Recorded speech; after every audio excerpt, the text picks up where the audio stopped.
Quiero compartir con ustedes el último tema que hemos estado compartiendo estos días acerca de la iglesia que cumple la misión. Y les hemos enseñado, hace 8 días hablábamos de que la iglesia que cumple la misión es la que invierte, es la que se gasta en la gente, en la que dice, yo puedo hacer algo por las personas que no tienen a Jesús para que lo tengan, para que lo conozcan y lo reciban en su corazón. Pero hoy vamos a hablar acerca de que la iglesia que cumple la misión es la que hace de su casa un altar. ¿Es la que hace de su casa qué? Un altar. Nosotros por años, alrededor de 6 años, estuvimos compartiendo una lección, una hojita que se llamaba el altar familiar, o se llama el altar familiar. No lo hemos dado este año porque queremos que esa reunión se convierta en una reunión de crecimiento, o sea, donde no solamente está usted con su familia, sino que también invita a otras personas cercanas a formar parte de este tiempo. Y para ello vamos a estar compartiendo la misma lección del grupo de vida, es decir, que algunas personas que hacían el altar familiar, pero no iban ni tienen un grupo de vida, que puedan estar, digamos, de alguna forma, que eso sea un grupo de vida, que se forme un grupo de vida en su casa. Y así hacemos que la palabra de Dios cobre vida en otras personas también. La historia que quiero compartirles hoy nos ayuda para afirmar el tema de hacer de nuestra casa un altar, porque Segunda de Reyes, capítulo 4, presenta a 2 mujeres. ¿Cuántas mujeres? 2 mujeres y un profeta. Unas personas muy importantes porque, digamos, entre estas 2 mujeres hay un gran contraste.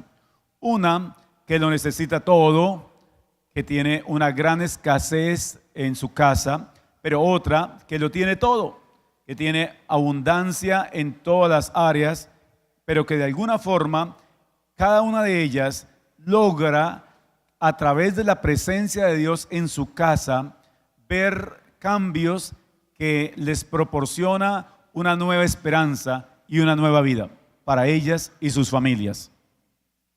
Así que entonces, al hablarles de la misión, de cumplir la misión, estamos pensando que detrás de cada misión encomendada hay una persona que tiene autoridad y que nos asignó una tarea y que un día nos pedirá cuentas. Normalmente todos aquí, ¿cuántos son padres y madres de familia? Por favor, levanten sus manos. Encomendamos tareas. Desde temprana edad, ¿sí? A temprana edad ya le estamos diciendo a nuestros hijos, por favor, haga tal cosa, haga tal otra cosa. Y a veces les damos tiempo. A mí, al menos a mí me gusta manejar el tiempo, es decir, en tanto tiempo haga tal cosa, en tanto tiempo haga tal otra cosa, porque así la persona también aprende cómo a ser organizada y a sacarle buen provecho al tiempo. Con los pastores estábamos mirando estos días anteriores temas con respecto al manejo del tiempo. ¿Cuántos movimientos se necesita, por ejemplo, el ebanista para hacer esta mesa? Entonces, un experto puede contar los movimientos que se gasta y cuánto tiempo haría esta mesa.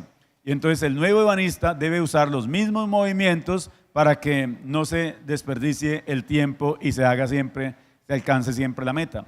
Así que entonces damos órdenes o delegamos tareas o misiones, luego pedimos cuentas. No delegue cosas de las que después no va a pedir cuentas, porque entonces es como si no las hubiera delegado. Por eso, digamos, los líderes de grupos de vida presentan un informe semanal, porque se les está entregando una lección, un material, pero a la vez ellos se les da una capacitación y una motivación, y estamos orando constantemente por ellos, y hacemos los MED unidos, y hacemos los MED semanales, con el propósito de fortalecer la visión. Pero a la vez ellos presentan un informe, eso es entregar cuentas. ¿Está bien? Entonces, pero esa persona que nos asigna la tarea a nosotros se llama Jesucristo, el Hijo de Dios. Y Él nos pide cuentas. Acuérdense un poco, Jesús presenta una parábola denominada la parábola de los talentos. Dice que un empresario tomó a 3 siervos y a uno de ellos le entregó 5 talentos. ¿Cuántos? A otro le entregó 2. A otro le entregó 1.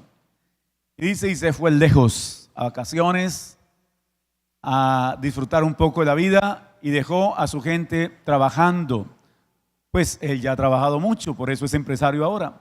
Pero entonces, cuando regresa después de un tiempo, dice, bueno, señores, sentémonos y hagamos cuentas. Llama primero al que le da 5 talentos y le dice, bueno, ¿cómo le fue? Dice, bien, señor, aquí tienes 5 talentos, me entregaste y he ganado otros 5, los multipliqué. El Señor dice, buen siervo, eso, felicitaciones. Y la gente del empresario le da un aplauso. Y luego llama al de 2 y le dice, ¿cómo te fue? Dice, bien, me diste 2 y tengo 4, o sea que me fue bien. Entonces el Señor dice, buen siervo, muy bien, felicitaciones.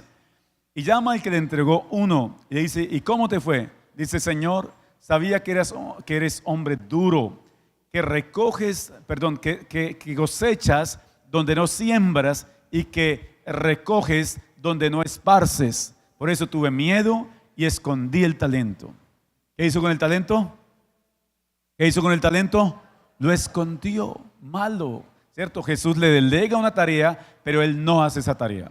Y le dice, pase para acá el talento, pásalo. Y se lo quita y se lo entrega al que tiene más. Y así fue. Así que nosotros, todos, independiente a nuestra formación académica, a nuestros recursos económicos, al apellido que tenemos, gracias a Dios por el apellido que tenemos. Yo estoy muy orgulloso de mi apellido. Amén. Usted también debe estar muy orgulloso de su apellido, independiente a cuál es su apellido, de su familia. Dios le entregó una familia. Usted forma parte de una familia, es muy importante. La familia más importante para usted debe ser ¿su qué? Su familia, esa es. Así que entonces, pero Dios nos entregó unas capacidades, unos talentos, y de eso nos va a pedir cuentas. Un día nos vamos a sentar ante el tribunal del Señor y Él nos va a decir, bueno, ¿qué pasó con la casa vecina? ¿O qué pasó con los vecinos suyos? Bueno, nos va a pedir cuentas de lo que nos entregó. Es interesante notar que desde la antigüedad las mujeres han tenido un rol muy importante en el desarrollo de la fe cristiana. Levanten la mano las mujeres, por favor, las mujeres, levanten la mano. Ahora los hombres, vamos a dar un aplauso por ellas, por favor, la tienen en alto. No que los hombres no seamos importantes, claro lo somos, desde luego que sí. Pero digamos estamos aquí frente a una historia de 2 mujeres y es que digamos las mujeres han hecho un papel también muy importante y en este caso fueron ellas las protagonistas acá. Dice el capítulo 4, versículo número 1 de la siguiente manera. Una mujer de las mujeres de los hijos de los profetas clamó a Eliseo diciendo, tu siervo, mi marido, y tú sabes que tu siervo era temeroso del Señor o de Jehová, y ha venido el acreedor para tomar 2 hijos míos por siervos. Eliseo le dijo, ¿qué te haré yo? Declárame qué tienes en casa. Y ella dijo, tu sierva ninguna cosa tiene en casa, sino una vasija de aceite. Y le dijo, ve y pide para ti vasijas prestadas de todos tus vecinos, vasijas vacías, no pocas. Entra luego y enciérrate tú y ¿quién más? Y tus hijos, y echa en todas esas vasijas, y cuando estén llenas, ponla aparte.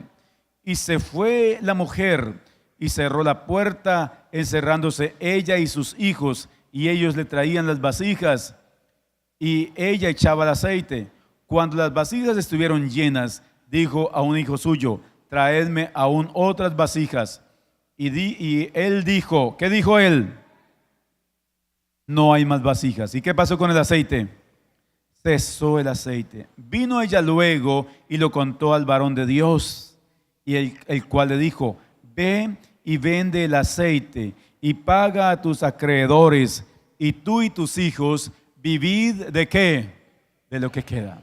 Qué impresionante, ¿cierto? Cuando uno ve una historia de así un comportamiento de Dios para con su gente de esta forma tan especial. Dice que la mujer es la esposa de un profeta, una persona que estudia para profeta. Por esa época se desarrollaban las escuelas para profeta. Usted dirá, pero ¿cómo alguien tiene que aprender lo que Dios le va a revelar, porque el profeta es la persona que recibe de Dios una revelación y la da al pueblo, una palabra y la da al pueblo. Así usted lo nota con Isaías, con Jeremías, con ellos. Pero entonces, así era. Esas escuelas tenían varios objetivos, varios propósitos. Uno, y tal vez el más importante, era mantener la fe en Dios. Que por esa época de Elías y Eliseo, también existían los profetas de Baal y los profetas de Acera.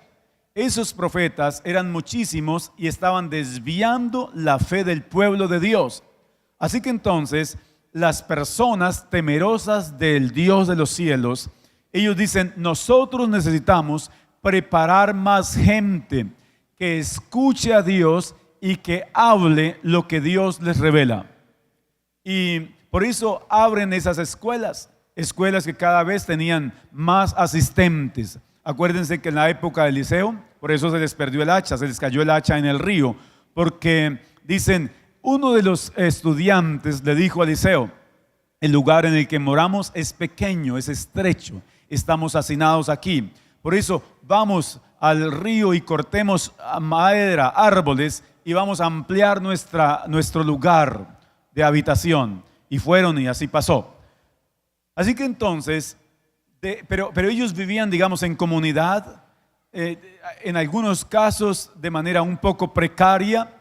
El gobierno no estaba pendiente para subsidiar este tipo de labores, porque al gobierno no le interesaban esas personas.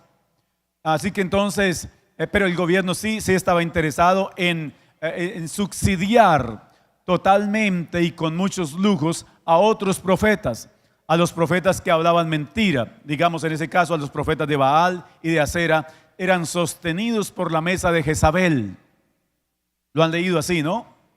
Así que entonces, por eso, estos profetas a veces tenían situaciones muy precarias. Y este profeta que murió tenía esposa, o sea que los profetas se pueden y se podían casar, se podían y se pueden casar. Y los predicadores, llámese como se llame, profeta, apóstol, pastor, evangelista, maestro, se pueden casar. Y las pastoras también. Y, bueno, no es prohibido el matrimonio por Dios, para los siervos de Dios. Así que entonces, este hombre tiene hijos y se muere, pero tiene también deudas. ¿Qué tiene? Deudas, y no hay con qué pagarlas. Entonces, no hay con qué hacer el funeral, pero otros compromisos que tiene tampoco hay con qué cumplirlos. Así que esta mujer queda viuda con el dolor de la pérdida de su esposo, y creo que es algo muy triste cuando el esposo se va para siempre, pero quedan deudas. O la esposa, bueno, en fin, en este caso es el esposo. Y ella dice entonces al hombre de Dios, yo tengo un problema. Y yo quiero decirles que cuando hacemos de nuestra casa un altar, en ese altar se resuelven los problemas. En primer lugar, en ese altar de nuestra casa se resuelven ¿qué? Los problemas. Ahora, no son solamente los problemas, porque alguien diría, pero si somos cristianos, en nuestra casa no hay problemas, entendiéndolo como conflictos que nos enfrentamos en pareja o en familia. Pero no estamos haciendo referencia solo a ese tipo de problemas. Estamos haciendo referencia a problemas financieros, a problemas de salud, a problemas de convivencia familiar y a otro tipo o tipos de problemas. Así que entonces, Dios, vamos a leer un poco el pasaje porque la mujer le dice al profeta, le dice, y tú sabes que tu siervo era temeroso de Jehová, y han venido de acreedor para llevarse a 2 de mis hijos como siervos. Y Eliseo le dice, ¿qué tienes y qué te haré yo? ¿Y qué tienes en casa? Declárame, ¿qué tienes en casa? Por ese tiempo, las personas que tenían, digamos, deudores, podían ir donde su deudor, es decir, donde la persona que le debía una suma de dinero, y tomarlo a él mismo como siervo si no tenía con qué pagar, o a sus hijos, como es en este caso. Entonces los llevaba y lo hacía trabajar en su empresa, en sus labranzas, hasta que se copara el total de la cuenta que le debían. Así que esta es la situación por la cual empieza esta mujer a pasar. Y los tenían hasta que se pagara la cuenta o hasta que llegara el año del jubileo. El año del jubileo venía cada 50 años. ¿Cada cuántos años? Entonces ellos celebraban 7 veces el año de la tierra, porque la tierra la dejaban en reposo cada 7 años. Es decir, la tierra la trabajaban 6 años y luego a los 6 años no la trabajaban un año. O sea, el año número 7 descansaba la tierra. El año número 6 la tierra producía muchísimo. Las cosechas de trigo eran más abundantes, la cebada era más abundante, todo era más abundante. Así que ellos hacían provisiones porque venía un año en el que la tierra no trabajaba, o sea, no se sembraba en la tierra. Y cuando contaban 7 veces ese tiempo de descanso de la tierra, entonces venía el año del jubileo. Y ese año del jubileo tenía varias condiciones. Una es que los esclavos quedaban libres. Otra es que la tierra volvía a su dueño original. La tierra no se vendía perpetuamente como se hace ahora, que una persona compra una finca y la pueden heredar de generación en generación en generación. No, en ese tiempo y en ese lugar del mundo, la tierra no se vendía a perpetuidad, pero entonces la tierra quedaba nuevamente de su dueño original, en ese caso de Dios, y en algunos casos volvían a hacer particiones otra vez y quedaban todos otra vez igual, en algunos casos. Pero otra cosa que ocurría, la tercera, y entre muchas más, es que las personas que debían dinero ese año quedaban libres, así no hubieran pagado. O sea, si usted, la persona tenía una deuda, yo no sé cuántos millones le debía a un empresario, el año del jubileo, el empresario decía al Estado que el empresario tenía que perdonar esa deuda. Por eso el afán a veces de tomar esclavos para pagarse la deuda, porque ya llegaría el año del jubileo. Entonces, tal vez aquí hay personas que dicen, ¿y este año será el año del jubileo para mí? Que me perdonen las deudas, ¿cierto? Bueno, esa no es la ley en Colombia, ojalá fuera así. Favorecería tal vez a muchos y sería delicioso. Otros dirían, no, porque entonces yo pierdo mi plata. Pero, de todas formas, quería compartirles estos apuntes con respecto a la cultura de los hebreos donde surgió esta situación. Entonces, en primer lugar, yo les estoy compartiendo que nuestra casa, si es un altar para Dios, debe solucionar conflictos. ¿Y por qué? Porque el profeta le dice, versículo 2, vayan conmigo, versículo número 2, dice, Eliseo le dijo, ¿qué te haré yo? Y le pregunta algo, le dice, declárame qué tienes en casa, o mejor le dice, declárame qué tienes en casa. ¿Por qué le pregunta por la casa? ¿No les parece a ustedes curioso que estando, por así decirlo, en el templo, donde aparentemente Dios se puede manifestar, ¿cierto? Porque en el templo es donde se ora mucho, donde se ayuna, donde hay predicadores, donde la gente viene toda consagrada, donde todos leemos la Biblia, donde todos cantamos, donde invitamos al Espíritu Santo para que haga cosas prodigiosas. Entonces, y ahora ella está con el hombre de Dios y en el lugar donde Dios puede manifestarse.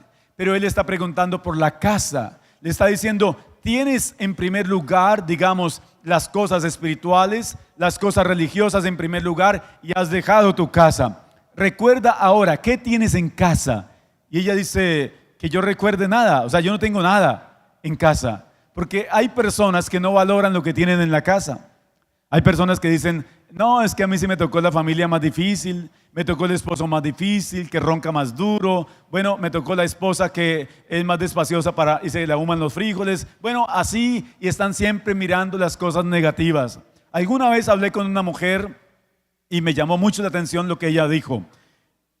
Cualquier señora dijo, pastor, yo estaba pensando separarme de mi esposo, nos íbamos a divorciar porque yo le encontraba defectos a mi esposo y algunos defectos muy, muy malos. Entonces por eso estaba pensando separarme. Pero un día dijo, tal vez ese día de Dios para mí, dice, yo caí en cuenta hacer una lista de las cosas buenas y de las cosas malas. Las cosas buenas a la derecha, las malas a la izquierda. Entonces dijo, y dice, y coloqué todo lo malo primero, todo lo malo que es lo que más fluye rápido, lo que uno más ve rápido en la otra persona. ¿Sí? ¿No les ha pasado así? Que usted comienza a mirar a la otra persona y le ve todas las cosas malas primero. Entonces dice, y luego coloqué todas las cosas buenas y como que eché en una balanza todo lo malo y la balanza se fue abajo, pero luego comencé a echarle todo lo bueno en la otra parte de la balanza y la balanza comenzó a inclinarse, inclinarse, inclinarse hasta que repentinamente se fue abajo y descubrí que mi esposo tenía más cosas buenas que malas, dice ella, y yo no me separé de él y vivimos felices y disfrutamos. ¿Sabe cuándo disfrutamos la vida en familia? ¿Sabe cuándo disfrutamos la casa? Cuando comenzamos a ver las cosas buenas que hay en nuestra casa. Amén. Y entonces cuando comenzamos a ver que en nuestra casa se pueden solucionar los problemas. Cuando hay una situación difícil y usted le dice a su esposo o le dice a su esposa, vamos a tomarnos de las manos y vamos a orar. Dios puede obrar en nosotros. Dios puede hacer el milagro. Cuando usted le dice a sus hijos, vamos a tomarnos de las manos hoy. Esta semana vamos a orar toda la semana, 1 hora al día, o yo no sé a qué horas, pero nos vamos a reunir y vamos a orar y vamos a buscar una solución a este problema. Tal vez uno de los miembros de la familia está comenzando a meterse en las drogas, en el consumo de sustancias y usted dice, Dios mío, ha llegado el dolor a la casa. Vamos a quitar este dolor a través de la oración. Nos vamos a unir, no lo vamos a rechazar. No le vamos pues a decir que este no es su espacio. Somos su familia, somos sus papás, somos sus hermanos y comenzamos a buscar la solución en Dios. ¿Qué tienes en casa? Dice el profeta. Y creo que todos nosotros tenemos muchas cosas en casa. Tal vez usted va a la iglesia y dice, la palabra de hoy no solucionó mi problema. Pero yo quiero decirle, pero usted puede ir a su casa y usted se postra ante la presencia del Señor y la solución siempre será Dios. Dice la Biblia que el profeta le dijo, echa aceite en la vasija, y echaron aceite y se llenaron muchas vasijas, y luego le dijo, véndalo y paguen las deudas y coman de lo que quedó. Esa es una solución a largo plazo, o sea, para allá y para largo plazo. Así que entonces Dios está buscando de nuestra casa o que en nuestra casa ocurran cosas como esas. Yo no sé cuántas personas dicen, yo necesito también abrir mi casa. Yo necesito que la presencia de Dios reine en mi casa y que ocurran cosas ahí, que Dios se manifieste ahí. En segundo lugar, si mi casa es un altar, si yo hago de mi casa un altar como para cumplir la gran comisión, entonces es un lugar donde se hacen las misiones. Imagínense lo que ocurre. El segundo episodio que se narra en este pasaje está a partir del verso número 8. Vayan ahí, versículo número 8.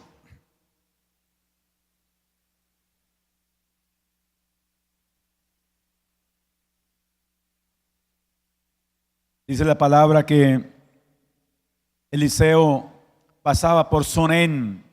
Sunén era una ciudad de gente adinerada, se movían muchas finanzas en Sunén. Y se encuentra a una mujer denominada la mujer sunamita. ¿Cómo se llamaba la mujer? O sea, se denominaba porque era de Sunén, como de ser de Neiva, la neivana. ¿Cierto? Usted, las neivanas, que son, digamos, las abanderadas con los grupos de vida. Y usted, los neivanos, que son los abanderados con los grupos de vida, salvando a los otros neivanos. Amén. Pero esta era la sunamita. Esa sunamita era una mujer adinerada, todo lo contrario de la otra. O sea, esta no está pidiendo nada. Esta está diciendo, yo quiero dar, por favor, recíbeme, yo quiero darte, profeta. Entonces ella está intentando, dice que pasaba el profeta por ahí, porque el profeta iba para un lugar que se llamaba el Monte Carmelo. ¿Cómo se llamaba el monte? El Carmelo. ¿Cómo se llama la finca de ustedes y de nosotros? ¿Cómo se llama? El Carmelo, ¿sí? Entonces dice que iba para el Carmelo. El Carmelo se volvió un referente espiritual donde se ganaban batallas tan fuertes como la que le ganó Elías a los profetas de Baal, que les dijo, si ustedes creen en Baal, dígale a Baal que derrame fuego sobre el holocausto, sobre el novillo que cortamos en pedazos.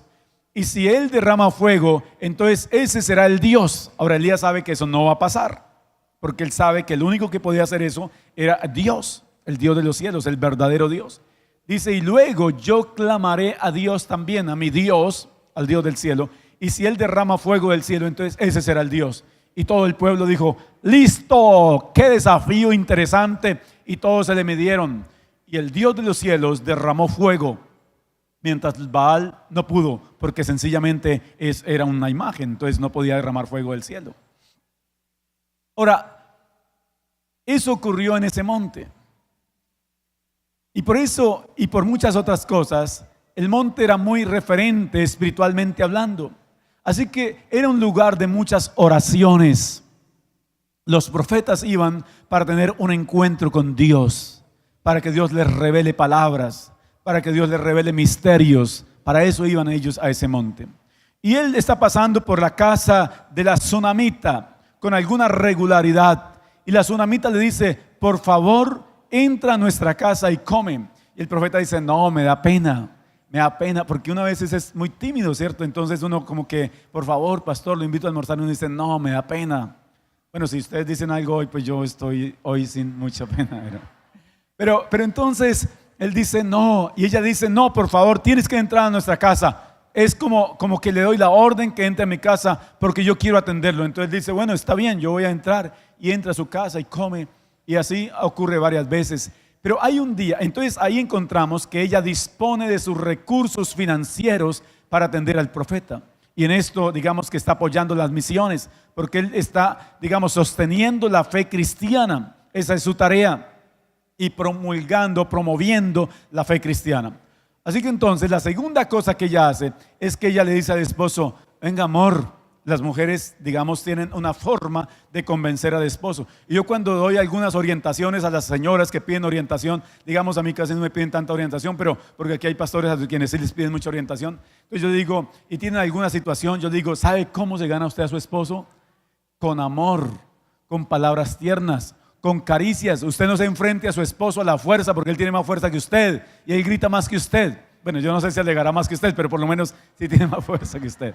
Yo digo, enfréntese con amor, con caricias, con ternura, y verá que le gana todas las batallas a su esposo. Entonces ella se le acerca y lo toca por acá, y le dice: amor, ay, estoy tan enamorada de ti, amor, que no sé qué. Y le está diciendo cosas, y luego él la está mirando con mucha atención, ¿qué está pasando? Y entonces ella dice: sabes, tengo una propuesta para hacerte. Y él dice: dime. Y entonces ella le dice: hagamos un aposento para que cuando el profeta pase por nuestra casa se quede en ese aposento, y coloquemos una buena cama, y coloquemos una mesa, y coloquemos un alumbrado para que él pueda leer la Biblia en ese lugar. Amén.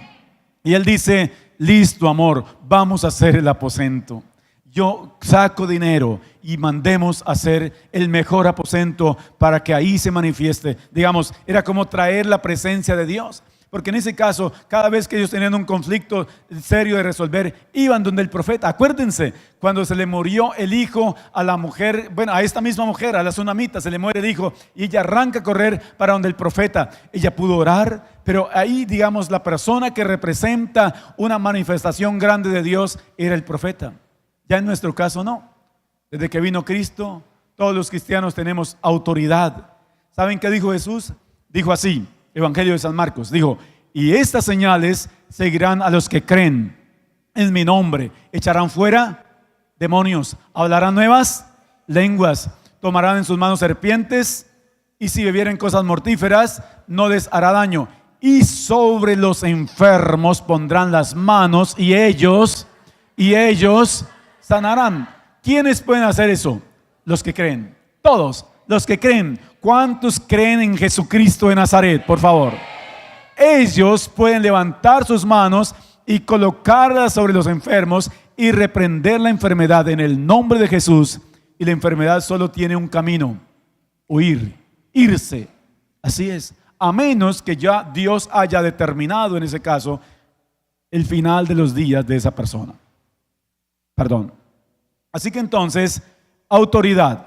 Ahora, pero en este caso, esta mujer va a buscar a quien representa la autoridad y la palabra de Dios, que era el profeta.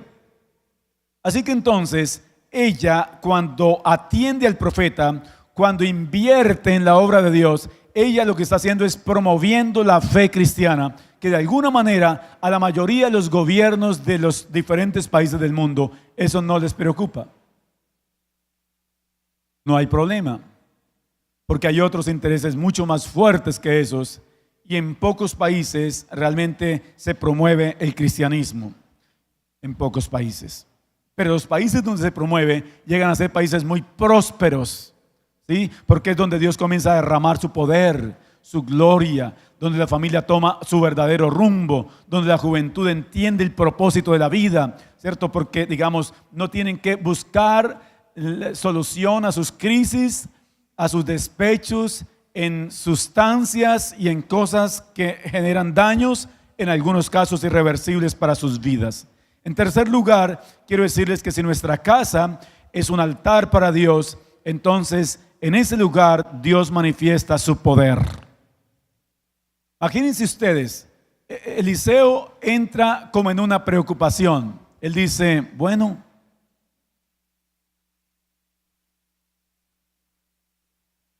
esta mujer nos ha atendido muy bien.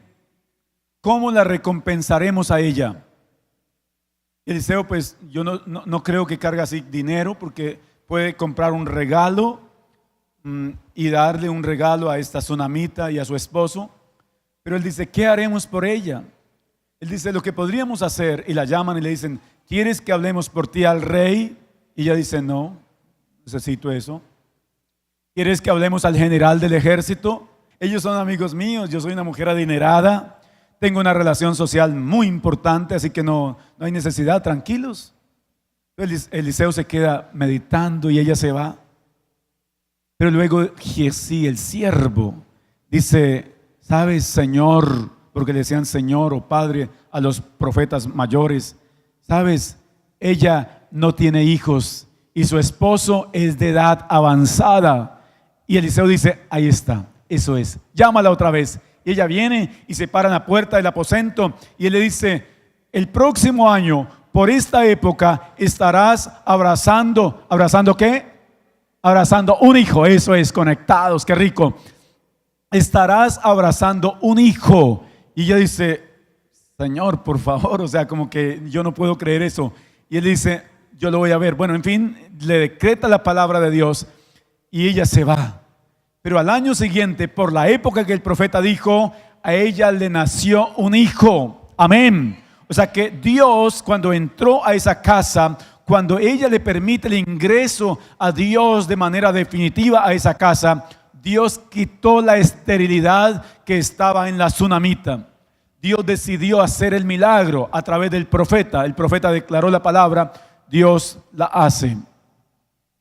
Y yo estoy pensando que hay milagros que están a punto de venirse del cielo. Ahora, yo digo que venirse del cielo basado en la palabra, porque en el tiempo de Daniel dice que se vino un milagro, una respuesta desde el cielo, pero duró 21 días detenida porque los príncipes de los aires la tenían ahí atada, no la dejaban bajar. Hay una cantidad de milagros que Dios tiene preparados para mandarlos, pero Él está esperando un momento oportuno. Para la tsunamita, el momento oportuno fue cuando hizo el aposento y lo dedicó para Dios, para la obra de Dios. Hay gente que dice, en mi casa puede haber un lugar donde se predique la palabra, donde se ore por los enfermos, donde se restaure las familias, donde se haga consejería, orientación a las personas. Esa casa será el lugar, el epicentro, o el lugar mejor, donde Dios va a hacer cosas prodigiosas.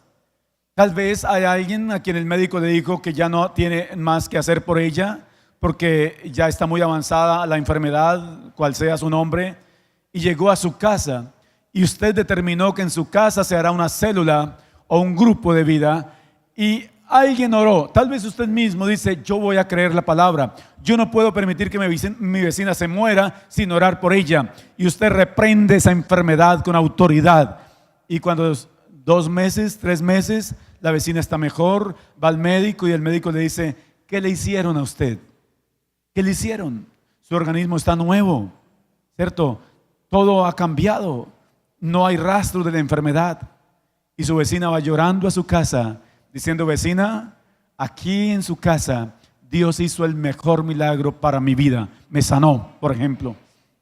O aquí en su casa Dios restauró a mi hijo de las drogas. O aquí en su casa Dios salvó mi hogar. Mira, ahora vengo con mi esposo, a la iglesia. Creo que de eso tenemos muchos testimonios. Mujeres que oraron durante años al Señor por su esposo y ahora están en este lugar con su esposo o están en este lugar con sus hijos. Así que, pero eso ocurrió cuando alguien decidió abrir su casa. Porque hay gente que no vendría a este templo, pero sí iría a su casa. Hay gente que sí llegaría a su casa a escuchar la palabra, a recibir una orientación divina.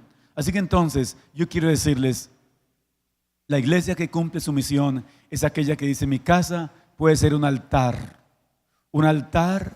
donde no solamente descanso, como veo la televisión, sino que en ese lugar, un día a la semana, abrimos un espacio para que Dios se mueva y la gente se salve.